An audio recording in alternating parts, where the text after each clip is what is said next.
Kisah seorang jurnalis bernama Jennifer. Dirinya mendapati tugas untuk mencari informasi serta meliput berita pembunuhan misterius yang terjadi pada satu keluarga. Di saat polisi kesulitan untuk menemukan pelakunya, justru Jennifer tanpa disengaja dia mendapati jejak dari pelaku pembunuhan itu. Akan tetapi, hal itu membuat Jennifer terjebak dalam situasi yang berbahaya. Nah, bagaimana keseruan filmnya? Yuk kita saksikan alur cerita film In.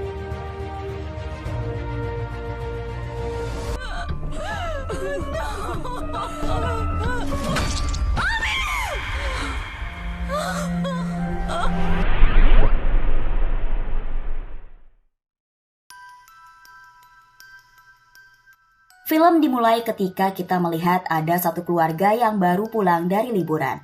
Keluarga itu terdiri dari Suku, Sriva, dan anaknya yang bernama Cita Raji. Setelah mereka menurunkan semua barang-barangnya, mereka pun langsung masuk ke dalam rumah. Nah, di saat Sriva masuk ke dalam rumah, dia melihat kalau saklar listrik di rumahnya menyala. Lalu dia langsung menanyakan ke suaminya, kenapa saklar listrik di rumah tidak dimatikan sebelumnya. Sejenak Suku terdiam sambil mendekati saklar tersebut. Dia mencoba mengingat kembali ketika mereka akan pergi. Tapi dia merasa kalau sebelum pergi dia sudah mematikan saklar di rumahnya. Belum selesai memikirkan hal itu, tiba-tiba dia dipanggil istrinya karena lantai di kamar mandinya terlihat banyak genangan air. Suku? Dengan santainya Suku memberitahu, "Oh, mungkin pipanya bocor. Besok aku panggilkan tukang untuk memperbaikinya." Setelah itu Suku meminta dibuatkan minuman karena dia lelah menyetir seharian dan ingin bersantai sejenak. Nah, dari dua hal yang terjadi di rumahnya, mereka tidak menyadari kalau di saat itu nyawa mereka sedang terancam. Karena di dalam rumah mereka ternyata ada seseorang yang sedang bersembunyi. Dan benar saja, di saat Sriva berada di dapur dan dia akan membuatkan makanan untuk suaminya, tiba-tiba dia dikagetkan dengan kondisi wajannya yang diambil dari dalam lemari terasa sangat panas, seperti habis digunakan sebelumnya. Lalu dia juga menemukan sepuntung rokok di lantai. Nah, dari sinilah akhirnya mereka menyadari kalau ada seseorang yang sedang bersembunyi di rumah mereka. Dengan kondisi yang panik dan juga ketakutan, Suku berusaha untuk tetap tenang sambil menghubungi polisi. Tapi ketika dia sedang menelpon, tiba-tiba ada seorang pria yang menyerangnya dari belakang menggunakan tongkat golf hingga membuatnya terjatuh. Dan setelah itu dia langsung memukul kembali kepalanya menggunakan palu hingga membuat Suku tewas seketika.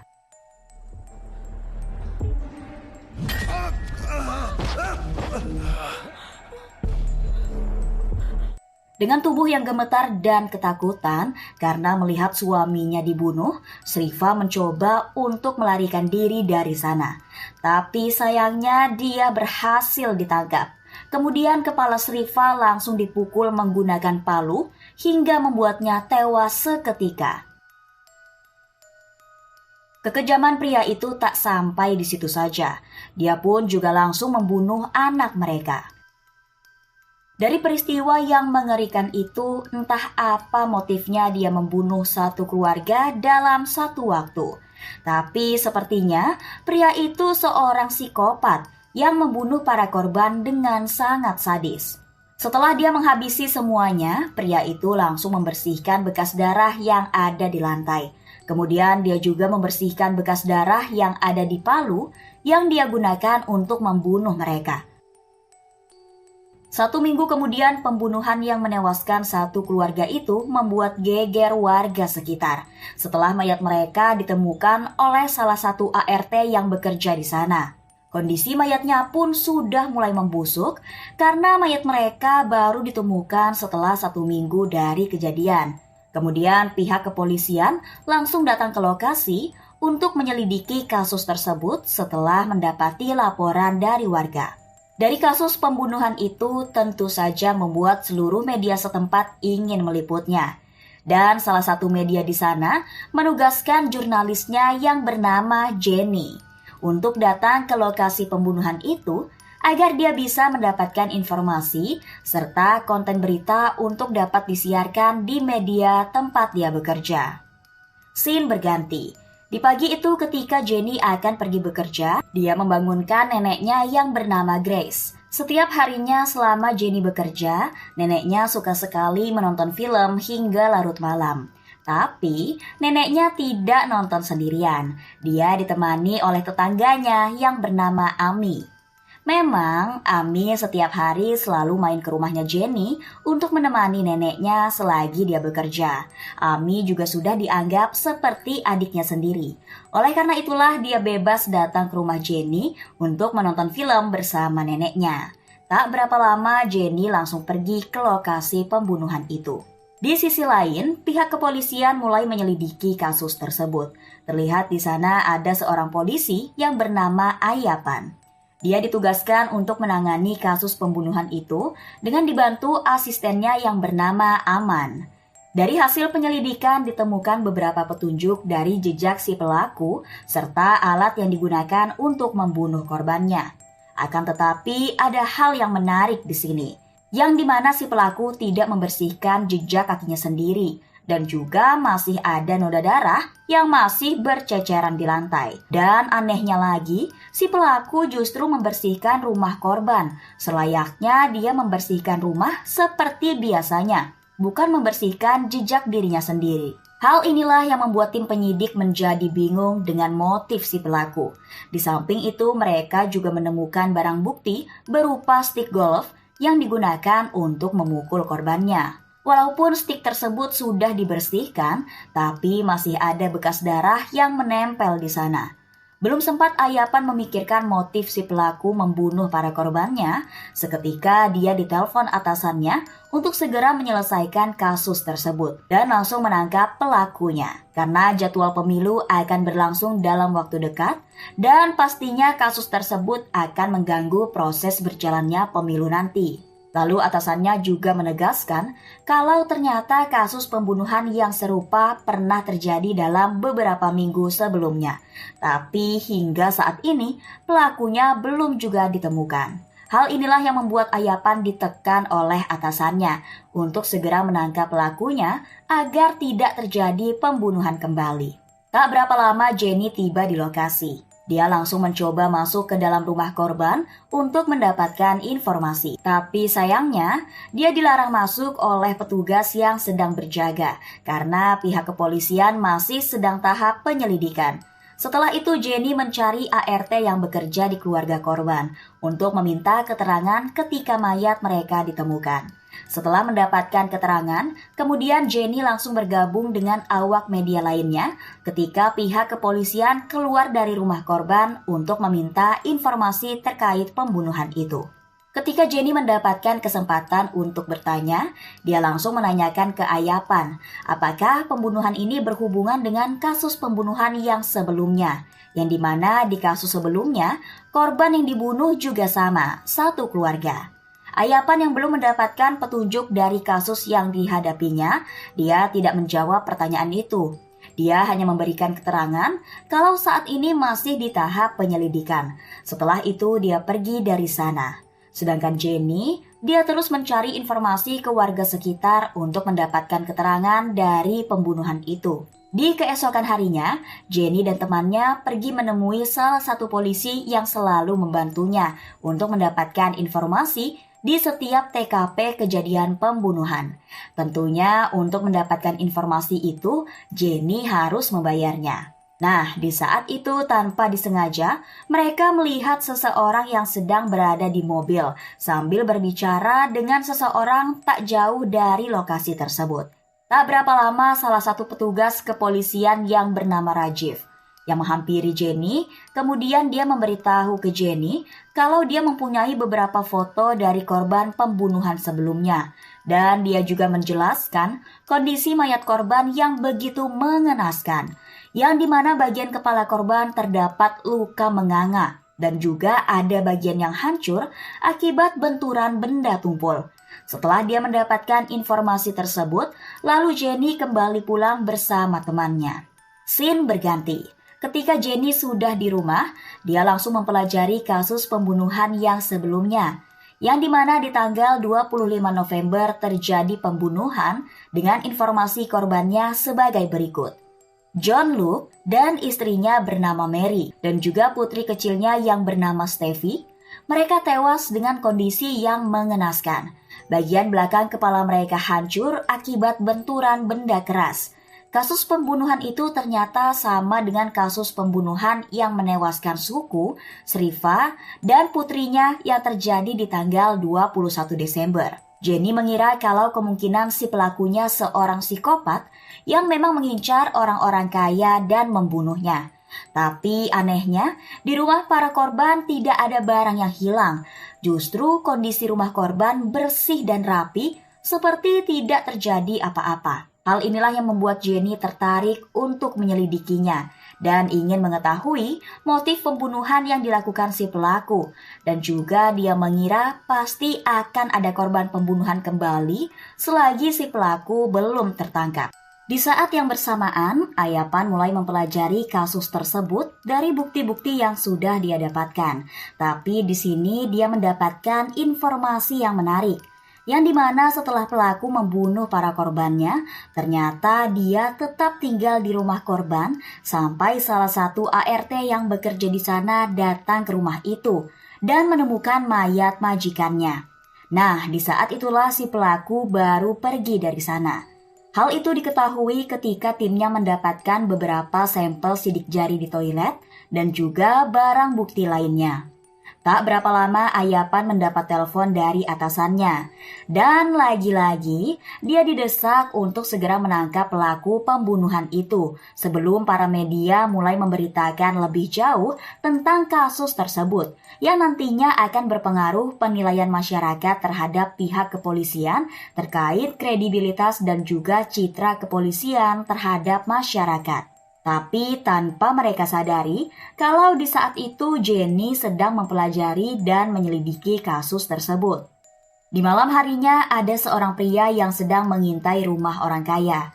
Diketahui pemilik rumah tersebut adalah seorang pendeta yang bernama Simon. Dia tinggal bersama ibunya yang bernama Nancy. Di hari itu Simon sedang pergi keluar kota dan ibunya tinggal sendirian di rumah. Walaupun Nancy tinggal sendirian, tapi dia sering menelpon temannya yang ternyata temannya itu adalah neneknya Jenny. Dikarenakan mereka berdua yang sama-sama penyuka film, keduanya sering mengobrol untuk membahas film yang sudah mereka tonton. Nah, ketika Nancy sedang menelpon, tanpa dia sadari ternyata ada seorang pria yang masuk ke rumahnya secara diam-diam. Pria itu hanya berdiri sambil melihat Nancy yang sedang menelpon. Setelah itu dengan langkah perlahan, dia masuk ke kamarnya Simon. Dan anehnya dia justru membersihkan kamar Simon yang terlihat sangat berantakan. Sambil sesekali dia memperhatikan Nancy yang sedang menonton. Beberapa jam kemudian dia mengambil pakaian Simon yang tergantung dan langsung memakainya. Kemudian dia pergi ke kamarnya Nancy dan memastikan kalau Nancy sudah tertidur pulas. Lalu dia mulai membersihkan seluruh ruangan hingga akuarium pun dia bersihkan. Bahkan pakaian Simon yang dipakainya, dia juga mencuci dan menjemurnya di halaman rumah.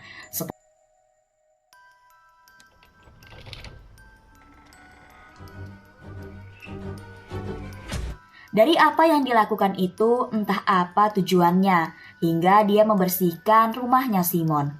Dan di keesokan harinya, ketika Simon pulang ke rumah, dan dia langsung menghubungi polisi setelah melihat kondisi rumahnya yang berbeda. Seluruh ruangan terlihat rapi dan bersih, dan ibunya yang sudah tua tak mungkin membersihkan rumahnya. Kecurigaan Simon semakin diperkuat ketika CCTV di rumahnya tiba-tiba tidak menyala.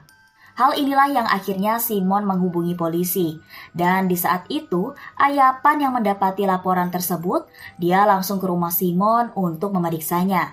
Kemudian Ayapan meminta Simon untuk sementara tidak bepergian jauh dan meninggalkan ibunya sendirian di rumah karena dikhawatirkan orang yang datang ke rumahnya adalah pelaku pembunuhan yang sedang dicari. Setelah itu dia pergi dari sana. Sesampainya di kantor, lagi-lagi Ayapan mendapati kasus pembunuhan. Kali ini korbannya hanya seorang wanita, karena di saat kejadian, suami korban sedang keluar kota. Diketahui ternyata korban sudah meninggal selama 5 hari, dan setelah diperiksa, terdapat luka remuk di bagian kepala korban. Terpintas di pikirannya kalau pembunuhan ini berkaitan dengan pembunuhan sebelumnya. Sambil meminta hasil pemeriksaan ke timnya, lalu dia kembali ke kantor untuk mempelajari kasus tersebut. Di malam harinya, ketika Jenny mempelajari kasus pembunuhan itu, tiba-tiba dia ditelepon oleh Rajiv. Dan dia diberitahu kalau ada kasus pembunuhan lagi dengan motif yang sama. Tapi setelah korban diautopsi, ternyata ada perbedaan dari kasus sebelumnya, yang dimana luka di kepala korban tidak begitu parah seperti korban pembunuhan sebelumnya. Lalu Jenny meminta foto barang bukti dan juga foto-foto korban, agar dia bisa menyelidiki apakah pelaku pembunuhan itu sama dengan orang yang melakukan pembunuhan sebelumnya. Setelah itu Jenny mulai mempelajari kasus pembunuhan itu setelah dia dikirimkan beberapa foto oleh Rajiv. Nah, di saat Jenny sedang bekerja, di saat itu Nancy menghampirinya untuk mengingatkan Jenny agar dia beristirahat. Tapi seketika Nancy melihat sebuah foto. Karena dia teringat dengan kebiasaan mantan suaminya yang suka merokok dengan rokok yang dibelinya dari luar negeri, persis dengan rokok yang ada di foto tersebut. Mendengar hal itu, seketika Jenny seperti mendapatkan pencerahan dari kasus tersebut. Dan benar saja, ternyata rokok yang digunakan dari pelaku pembunuhan saat ini berbeda dengan rokok yang digunakan oleh si pelaku pembunuhan sebelumnya. Kemudian Jenny mencari informasi tentang suami korban. Dan dari sinilah akhirnya Jenny berhasil memecahkan kasus tersebut. Dan dia menduga kalau pelaku pembunuhan itu adalah orang terdekatnya, yaitu suaminya korban. Jenny juga meyakini kalau suami korban tahu kalau di saat ini sedang ada kasus pembunuhan yang dimana korbannya meninggal akibat dipukul oleh benda keras. Hal inilah yang membuatnya melakukan pembunuhan ke istrinya dengan cara seperti kasus pembunuhan sebelumnya untuk mengecoh pihak kepolisian dan beranggapan kalau istrinya dibunuh oleh pelaku yang sama dengan kasus pembunuhan sebelumnya. Di keesokan harinya, Jenny langsung mendatangi kantor polisi untuk menemui Ayapan dan memberitahu analisisnya terkait pembunuhan sebelumnya. Awalnya Jenny ditolak oleh Aman karena dia sudah terlalu jauh ikut campur dengan pekerjaan polisi. Untungnya Ayapan bersedia mendengarkan informasi dari Jenny karena dari apa yang dia sampaikan benar-benar menunjukkan kalau suami korbanlah yang membunuh istrinya sendiri. Setelah itu Ayapan memanggil suami korban untuk dimintai keterangan. Dan di saat itu terlihat dia seperti gugup dan juga berbohong ketika dia memberikan keterangan. Tapi dengan sedikit tekanan dari Ayapan, akhirnya suami korban mengakui kalau dialah yang sudah membunuh istrinya sendiri dengan cara membunuh seperti kasus pembunuhan yang sedang ramai dibicarakan. Setelah dia mengakui perbuatannya, akhirnya dia dipenjara. Scene berganti. Jenny yang kembali fokus menyelidiki kasus pembunuhan sebelumnya, lalu dia meminta tolong ke temannya yang bernama Sam untuk mencari informasi tentang kasus serupa yang pernah terjadi dimanapun. Sam yang bekerja di bagian kepolisian internasional, dia dengan senang hati membantu Jenny untuk memecahkan kasus pembunuhan itu. Tak berapa lama dia mendapat telepon dari Ayapan. Dan Jenny diminta untuk datang ke kantor polisi untuk mendiskusikan kasus yang sedang terjadi. Dengan segera Jenny langsung bersiap diri untuk menemui Ayapan sambil membawa beberapa berkas hasil penyelidikannya. Di saat itu Jenny berada di kantor polisi, dia langsung memberikan informasi hasil penyelidikannya ke Ayapan. Tapi dari apa yang sudah Jenny sampaikan ke polisi, sebenarnya pihak kepolisian justru menghindari dan menutupi kasus-kasus pembunuhan yang terjadi dari media manapun. Karena mereka tak ingin media mendahului mereka untuk memecahkan kasus tersebut. Selain itu, Ayapan juga sebenarnya tak ingin Jenny terlibat di kasus pembunuhan. Tapi karena Jenny bekerja di media, maka mau tidak mau Jenny harus profesional dalam bekerja. Dan bukan alasan itu saja, Ayapan tak ingin Jenny ikut menyelidiki kasus pembunuhan itu. Karena ternyata ketika dia melihat Jenny, Ayapan teringat akan sosok anaknya yang sudah meninggal akibat kecelakaan. Hal itulah yang dia sampaikan ke Jenny ketika mereka mendiskusikan terkait kasus pembunuhan yang membantai satu keluarga itu. Dia berharap ketika Jenny terlibat dalam penyelidikan kasus tersebut, Jenny tidak menjadi bagian dari incaran para penjahat yang akan melukainya. Akan tetapi di saat yang bersamaan, ternyata rumah Jenny didatangi si pelaku. Dan di saat itu Grace sendirian tanpa ditemani oleh Amy. Secara perlahan dia mulai masuk ke dalam rumah dan dia melihat Grace yang sedang berdoa. Di momen ini entah kenapa seketika Grace merasakan kalau ada seseorang yang masuk ke dalam rumahnya. Dan benar saja, ketika dia berada di dapur, Grace menyadari kalau ada seseorang yang masuk ke rumahnya melalui jendela lantai atas. Grace yang sangat ketakutan, dia berusaha untuk tetap tenang sambil mencoba untuk menghubungi Jenny. Tapi sayangnya, Jenny tidak mengangkat teleponnya karena dia sedang dalam perjalanan pulang. Untuk menghindari terjadi sesuatu, lalu dia mencoba untuk menghubungi polisi.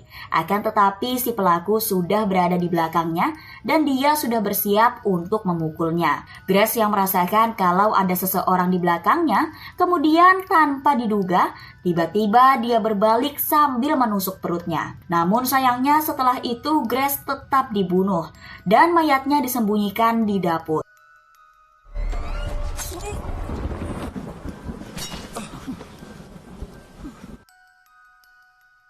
Tak berapa lama Jenny pulang ke rumah, lalu dia langsung mencari neneknya. Di sini Jenny berpikir kalau neneknya sedang marah karena dia pulang terlalu malam. Kemudian ketika Jenny akan pergi ke dapur, tiba-tiba Sam menelpon dan memberitahu kalau identitas pelaku pembunuhan itu sudah ditemukan. Dan dia juga mengirimkan video pengakuan si pelaku ketika dia berhasil ditangkap beberapa tahun yang lalu. Diketahui nama dari pelaku tersebut adalah Aboy. Dia berprofesi sebagai kuli bangunan dan dia pernah ditangkap beberapa tahun yang lalu karena membunuh satu keluarga seperti kasus pembunuhan saat ini. Dari video tersebut, Aboy memberitahu alasannya membunuh karena dia berasal dari keluarga miskin dan ingin merasakan tinggal di rumah mewah walaupun hanya sebentar. Dia tidak mencuri di rumah yang dia singgahi, dia juga tidak menyakiti pemilik rumah itu. Justru dialah yang membersihkan seluruh ruangannya karena dia tidak suka melihat rumah yang berantakan dan kotor. Tapi karena dia ketahuan dan pemilik rumah menelpon polisi, hal inilah yang membuat dia menjadi ketakutan dan akhirnya dia membunuh semua orang yang ada di rumah itu. Lalu ketika dia berhasil ditangkap, kemudian dia diperiksa kejiwaannya dan Aboy sempat dirawat di rumah sakit jiwa atas tindakannya. Setelah Jenny melihat video pengakuan itu, akhirnya Jenny menemukan pelaku dari kasus pembunuhan itu. Kemudian dia langsung menghubungi polisi untuk memberitahukannya. Sialnya, di saat itu ternyata Aboy mengamatinya dan dia tak ingin Jenny melaporkan ke polisi atas semua perbuatannya. Hingga akhirnya dia muncul di hadapan Jenny dan dia ingin membunuhnya.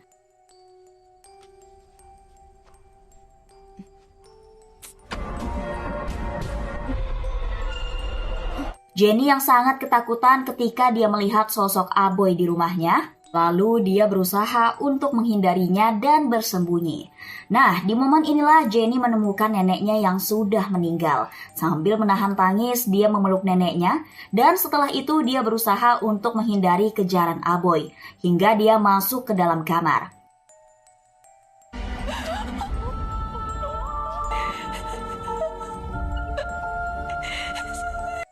Di saat itu Jenny mencoba untuk menghubungi Ayapan dan memberikan pesan kalau dia sedang dalam bahaya karena pelaku pembunuhan itu ada di rumahnya. Ayapan yang mendapat pesan tersebut, dia langsung segera pergi ke rumahnya Jenny. Tak berapa lama Ami datang ke rumahnya. Jenny pun berusaha untuk mengusirnya, tapi karena Ami tidak melihat Jenny dan pintu rumah dibuka oleh Aboy, akhirnya Ami masuk ke dalam rumah. Tapi ketika Ami melihat Jenny di dalam kamarnya dan terlihat seperti ketakutan sambil memberikan isyarat kalau di belakangnya ada seseorang. Dari sini dia tersadar dan mulai ketakutan. Untungnya di saat itu Jenny bergerak cepat menyelamatkan Ami dan mencoba melawan Aboy. Tapi sayangnya perlawanan Jenny sia-sia karena Ami berhasil ditangkap dan tanpa rasa belas kasihan, Aboy langsung membunuhnya.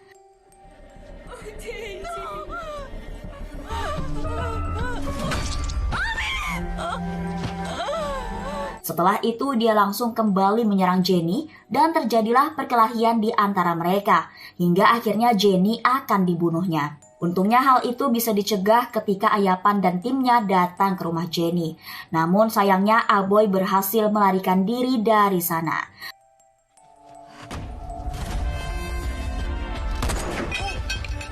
Lalu Ayapan langsung memanggil pihak medis dan membawa Jenny ke rumah sakit sambil dikawal oleh Aman. Akan tetapi ketika Jenny dalam perjalanan menuju rumah sakit, seketika ada beberapa warga yang mencegat mereka karena ada seseorang yang tertabrak mobil dan kondisinya sedang sekarat. Tanpa pikir panjang, Aman mengizinkan orang tersebut untuk dibawa ke rumah sakit. Namun apa yang terjadi? Ternyata orang yang sekarat itu adalah Aboy. Jadi ketika dia berusaha untuk kabur dari kejaran polisi, dia terus berlari dan tiba-tiba dia tertabrak mobil hingga kondisinya sekarang tidak sadarkan diri. Kemudian ketika Aboy masuk ke dalam mobil, betapa kagetnya Jenny yang melihat dia ada di sebelahnya. Sontak saja hal itu membuatnya menjadi panik dan dia berusaha untuk memberitahu ke perawat kalau orang itu adalah seorang pembunuh. Tapi dengan kondisinya saat ini dia tidak bisa berbicara. Lalu Jenny menarik selang oksigennya Aboy dan memencetnya hingga membuat Aboy kesulitan bernafas dan akhirnya dia meninggal dunia.